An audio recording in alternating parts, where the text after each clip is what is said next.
విచ్చేసినటువంటి పత్రికా విలేకరులకు ప్రింట్ మీడియా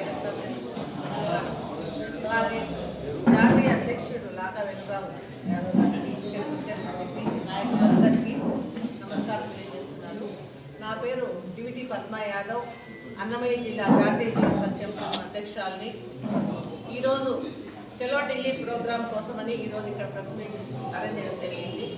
ఈ నెల 16వ తారీఖున ఢిల్లీలో జంతర్ మంతర్ దగ్గర బీసీల యొక్క గర్జన అనేది మేము పిలిపిస్తాము. బీసీలకు జరుగుతున్న అన్యాయాలపైన, వాళ్ళు జరుగుతున్న దౌర్జన్యాలపైన, వాళ్ళకు రావాల్సిన రిజర్వేషన్ల పైన, వీటిపైన అన్నింటి పోరాటం మేము సిద్ధంగా ఉన్నాము. కులగణతో జనగణత బడి కులంగా చేపట్టాలని, తర్వాత రక్షణ చట్టము ముఖ్యంగా బీసీల పైన దాడులు చాలా ఘోరంగా జరుగుతున్నాయి. ఎన్ని ప్రభుత్వాలు వచ్చినా బీసీల పైన దాడులు మాత్రం మారడం లేదు.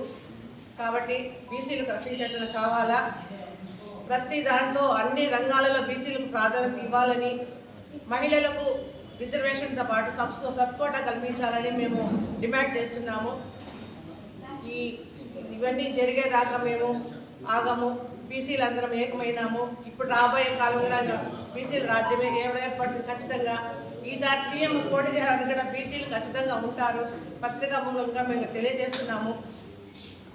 నమస్కారం.